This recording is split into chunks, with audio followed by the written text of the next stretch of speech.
rice cookers. Today we're doing some stuff.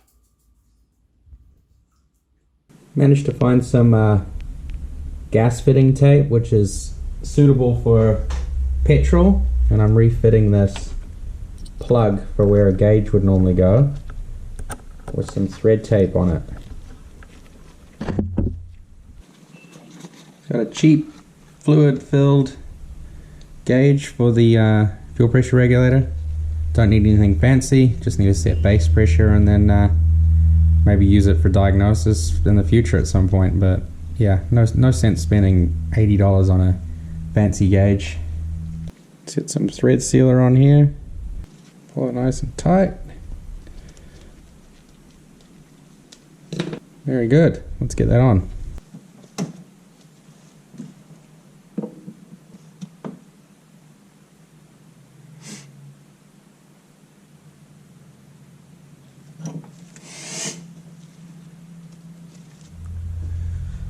Sweet.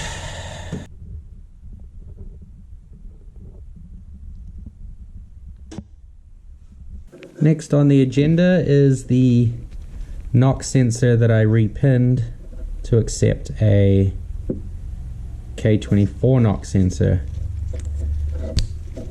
So now I need to get this back on the block. Here's where the knock sensor goes, under the intake manifold. Screws on like so, and then we just tighten that down.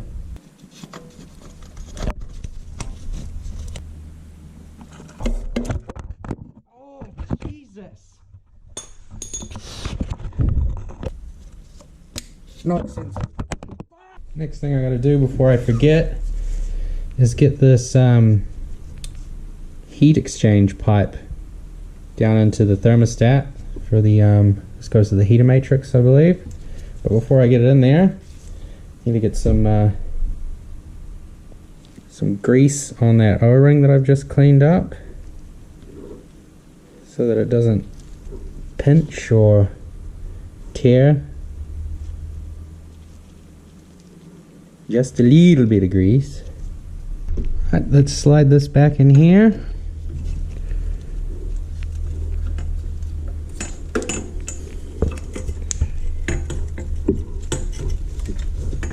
Like so.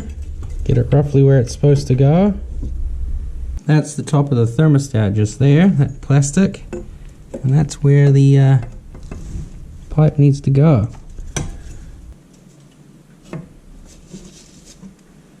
So down in here on the block, there's a little bracket right here that has to line up just like that against the block. It's got a little hole in it for a bolt, so let's get a 12mm bolt threaded into there. Okay, so here we have, this is the throttle body, and back over this direction is the intake manifold, and right through the middle of the two is where this pipe goes, and there's a 12mm bolt just here. It threads into the side of the bell housing on the block side. Maybe that is actually no, that's not the bell housing. It's on the block.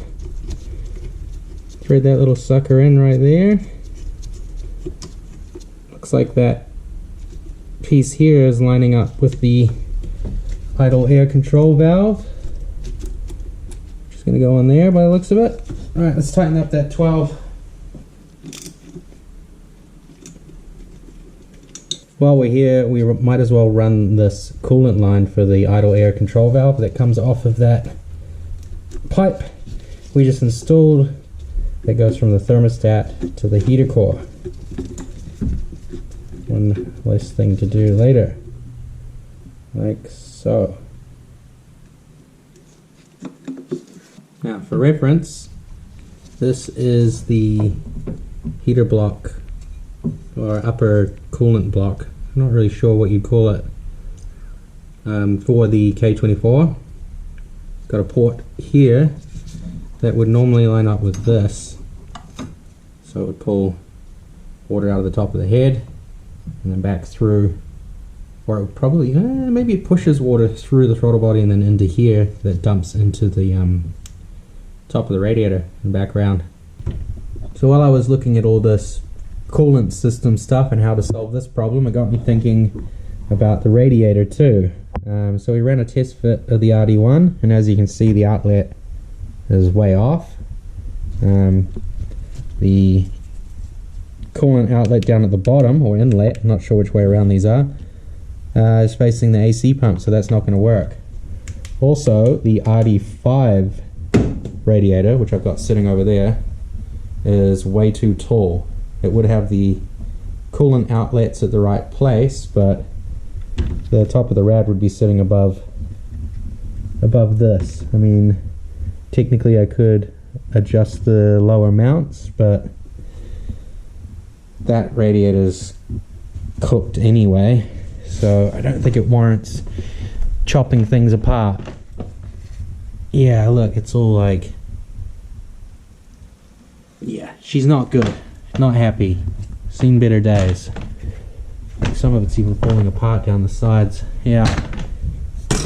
So I spoke with Adam over at Speed Science, and luckily he's got a shipment of Hybrid Racing EK full-size radiators coming in for a K-swap.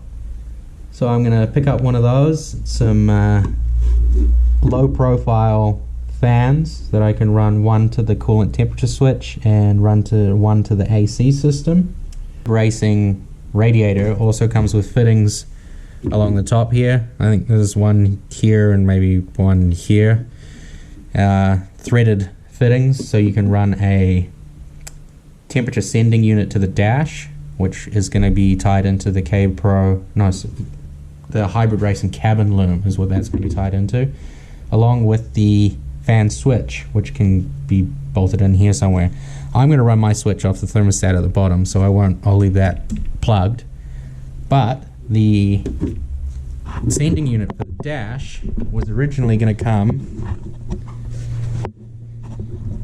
out of here, but I could run that to here instead on the hybrid swap radiator, and then thread in a fitting to accept this line, and that would put it in the factory location.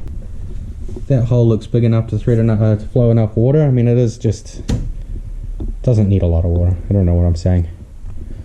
So put all this on hold for now, move away from the engine bay, because I have some parts that have shown up. Had some bits show up. So we've got a shifter center console and the rest of the bits in the middle, which slides in like that and up to there. So that is quite a bit of height up here. K-series shifter.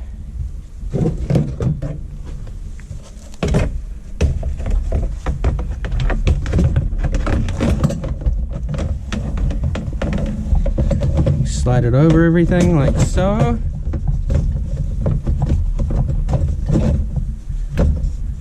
Something like that. And then we try and shift this mechanism around. It's clearly hitting on something in there. So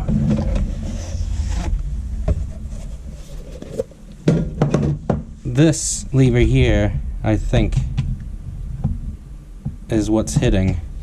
We're clearing around the edge, but that lever is hitting somewhere under here.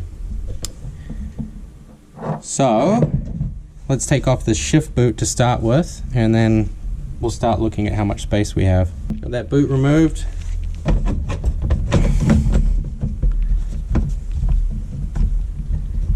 Okay, got that sitting about where it needs to go. Ooh, she's gonna be close. Shit the bed, that might actually work. And we're dealing with very close tolerances to things. So that would mean probably my best interest to get rid of this high spot because that's angling the K-shifter up. And also, should probably try and chip away at this to get this as low down as possible. Next step, chisel this down here, here, and along here, anywhere where that flat metal needs to sit. Clean it up, drill a hole here to get the shifter cables through, because we still need to know how much room we have to work with in terms of placement to the back, and then we'll get kind of a mock setup going here and see where we're landing with everything. Well, as you can see, that sits really nice now. Sits hard up against that front face here, and it sits nice and low. So we've gained ourselves whatever that thickness is, probably 5mm, or 2 apples and an orange for you imperial measurements. Alright, now we need to get rid of this high spot and drill a hole and run some cables. The hole that I'm going to drill for the cables won't be its kind of final setup. This will just be so that I can locate where the shifter needs to sit.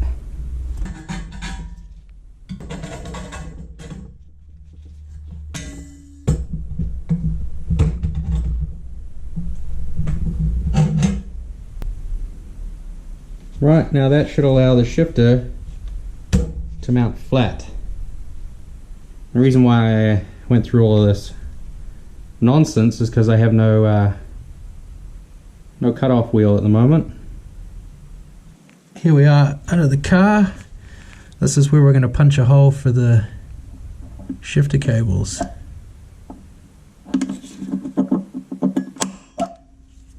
A pilot hole through here. Okay, let's have a little look at where that hole came out. And that's where that hole came out. So let's punch a hole saw through here and see if we can get some cables running. Hole lick's in a good spot, so let's send it.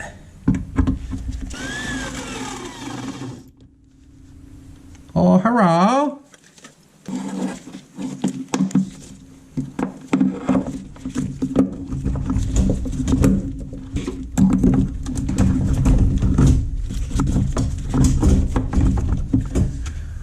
Before we go into the car, let's just unhook these, get some of the shit out of the way, so that I can actually have some leeway inside, and then we'll come back out here and we'll temporarily mount this so we can get our links correct.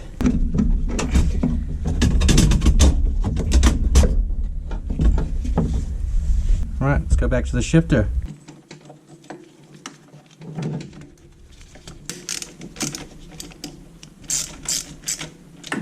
This naturally wants to sit way off the back of the shifter. I wonder if I can push that forward.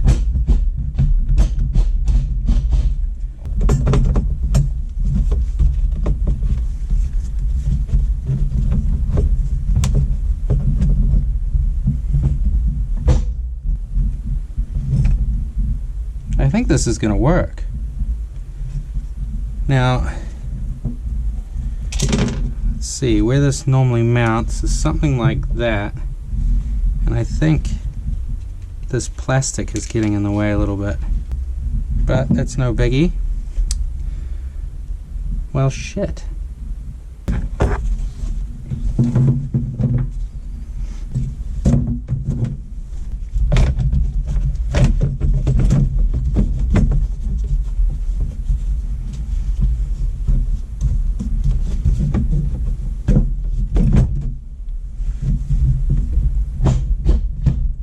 I think that's gonna work.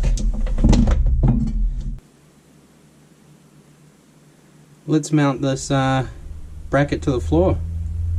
Got this interior trim off so that I can loosen the vent here. I probably need to put this back because this kind of supports the dash here.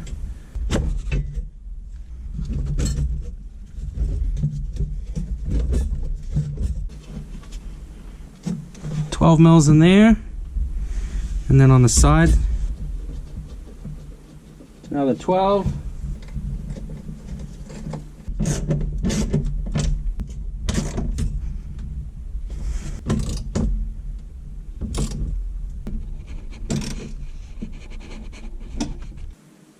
Let's get this mounted to the floor. So we'll use some nutserts, drill through these locations on each side and up the top.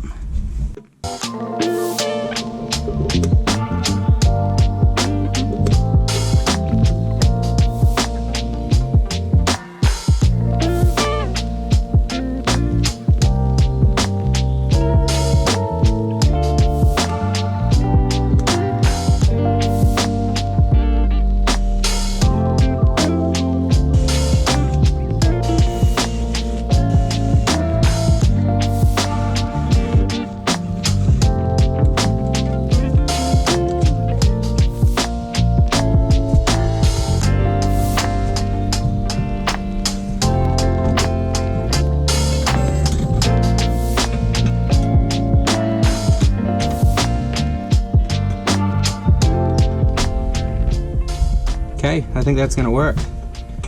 Let's button up the rest of these.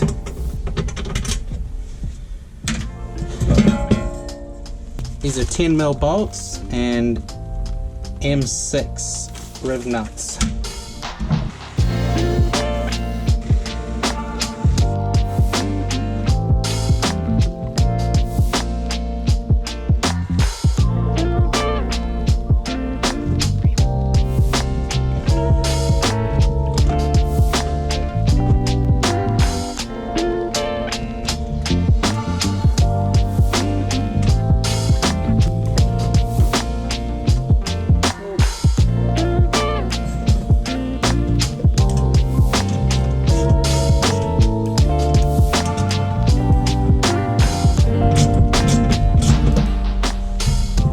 Might have to give that one a miss. It's not lining up. The hole's too close to the fold there. Okay, let's mark the rest of these and drill some holes.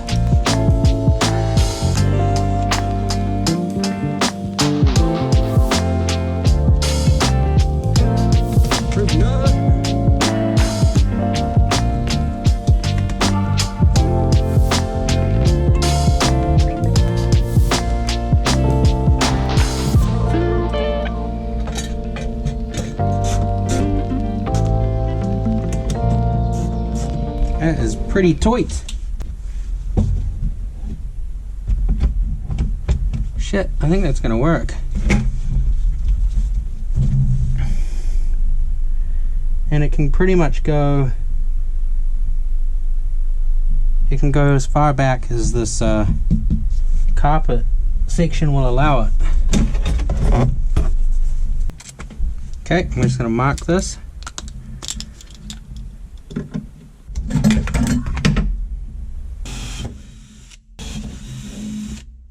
Look how we're doing here before I move on. Yeah, those are about in the middle.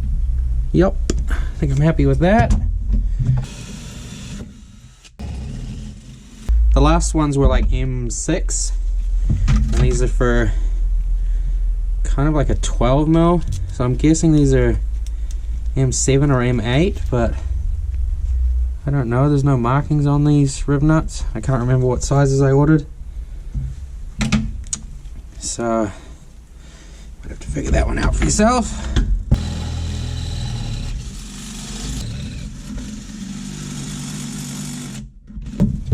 And obviously we've only got 3 mounting points because of this. Might have this welded at some point. Rotate this around like so. Let's lock this one in place.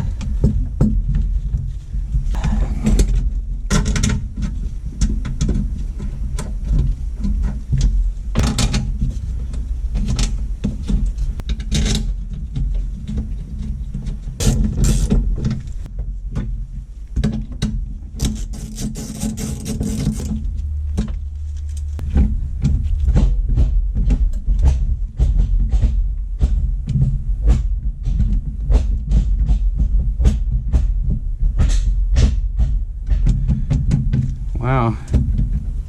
Okay, that needs to go.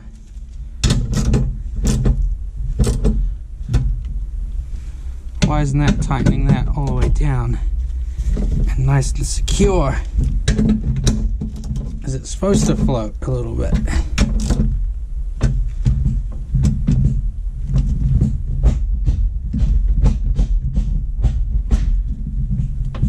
Yeah, it really needs that anchor on that corner, unfortunately. Now let's see what we're looking at for all the trim and stuff.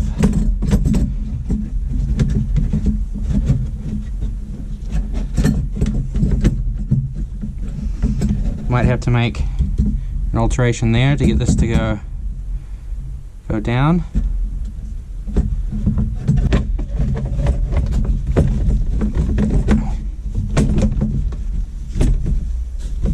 Or maybe not. Maybe that'll just sit about like that. Oh, that's not good.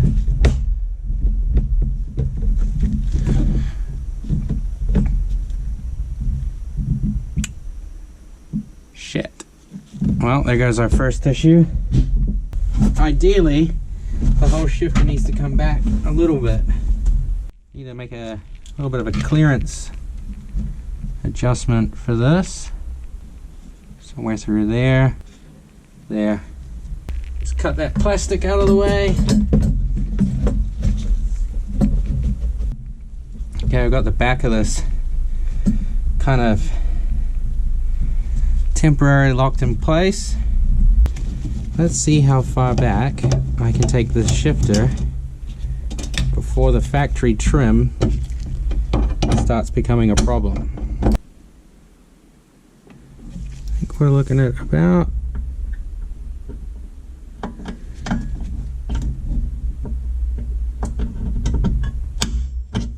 there.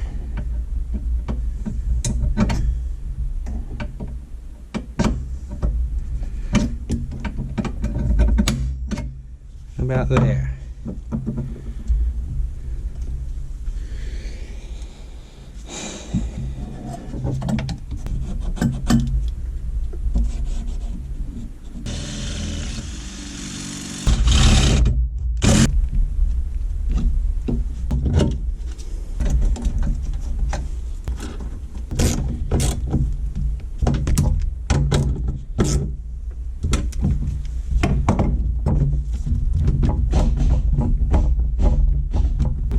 Okay, that's got it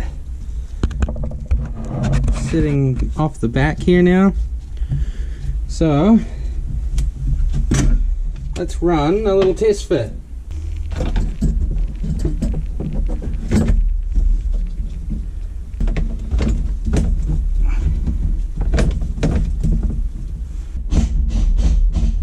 Sitting more in the middle now. It's actually looking pretty decent. Okay, let's get that shift boot over it and see what sort of room we got.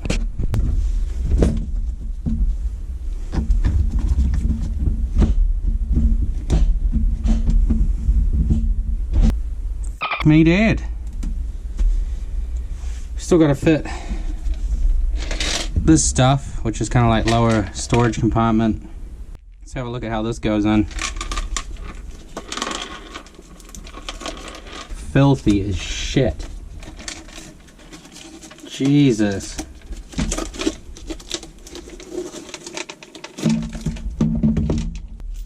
All the hardware, at least all that's all nice and tidy.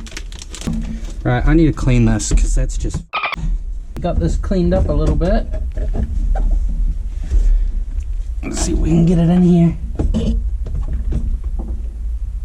Something like that. Wedge that little fecker up like that.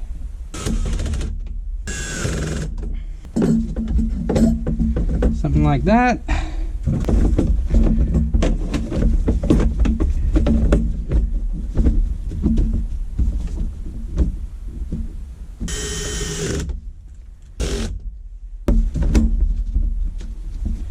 Those big plastic ones are for the very back here.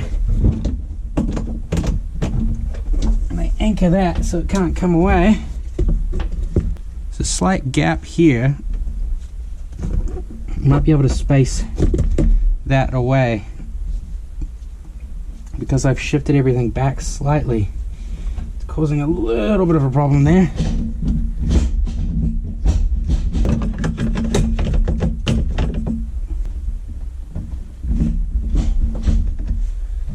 God damn! That's a pretty decent little test fit. One last thing. Then I have to pull it all apart again to permanently mount everything.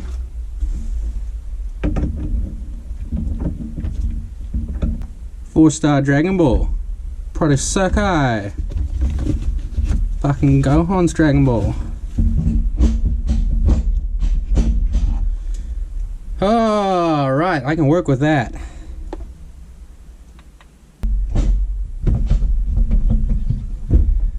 This could probably be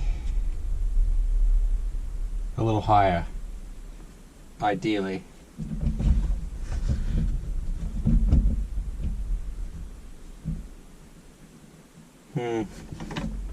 This is the JDM OEM tray.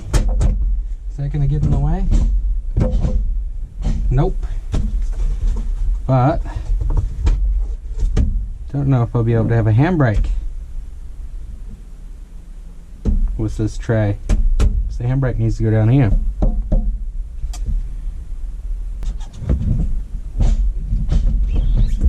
Yep. All good. I don't know if you noticed, but when you go to a forward gear, you can see the trim moving down there. That's because the back bolts aren't fixed yet. I need to weld out a little bracket to mount the back down. But I think that's pretty good. Happy with the test fit. Now I need to pull this all apart to properly fix everything to the floor. Got this mess of a shifter out of the car now. Can figure out how far back these tabs are going to be. It's not really that far off of it. Didn't film this unfortunately, but you get the point. I got some bar, cut it to length, drilled a couple holes in it to mount to the rd1 shifter location, and then extended these out, and then marked them where they needed to be, drilled, riv nutted, and they're actually really nice and secure. There's no flex at all because they're quite relatively thick steel. So decided to go this route over welding, just because of the tolerances to here. This is actually quite close to this edge. And it was going to be a little bit easier to just make a bracket system like this than it was to weld something on here. And with these slightly raised at the back, it's actually kind of, oh, that's run the wrong way. With these slightly raised mounting point at the back, just ever so slightly to the front, it actually helps the direction of the cables slightly as well. So all good there. I did have to clearance this right here to go over top of that, and I also put the back of this in the belt sander to try and reduce clearance to that trim that comes around the back. This is going to be the final test fit to see if all the trim clears everything, but obviously it's going to have to come back out. This can stay in place, but the shifter and everything is going to have to come out because I still need to run carpet and possibly some wiring and stuff of that nature. So let's see if we finally cleared that interior trim.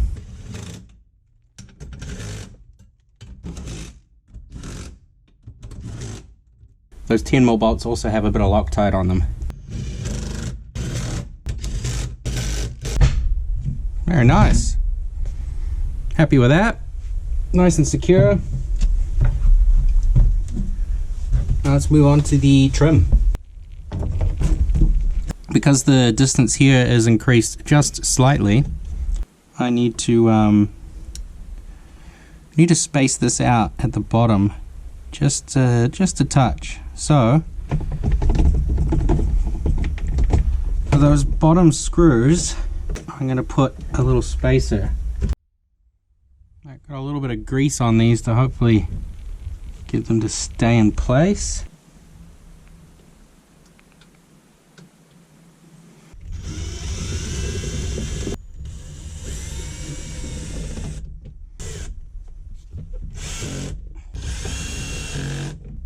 So that should now be sitting a little further out. Yeah, nice one. It's brought that gap up nicely.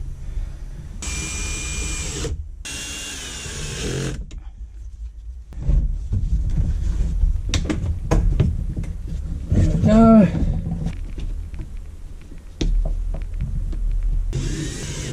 Nope, it's the wrong bolt, but it'll do for now. Let's test out the shifter.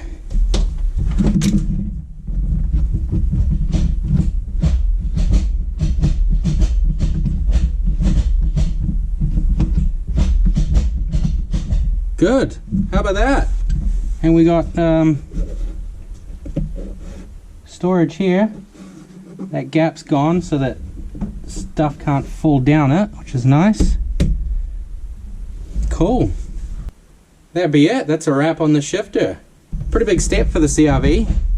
K-Series is hooked up to its OEM shifter using rd1 OEM trim, and there's no real clearance issues after, you know, modifying it. And we have the clutch pedal to go with it and the manual brake pedal to go with it, you know, because the auto ones are those kind of like handicap giant ones. So I think that's going to about do it. So I guess the real question is, do we go OEM or Dragon Ball Z or OEM Honda? Fucking Honda. Pretty big step being able to use the shifter in this chassis. So pretty stoked with it. Thanks for watching, and if you want to support, as always, just subscribe, like, or comment, or share it. Thanks. See you in the next one.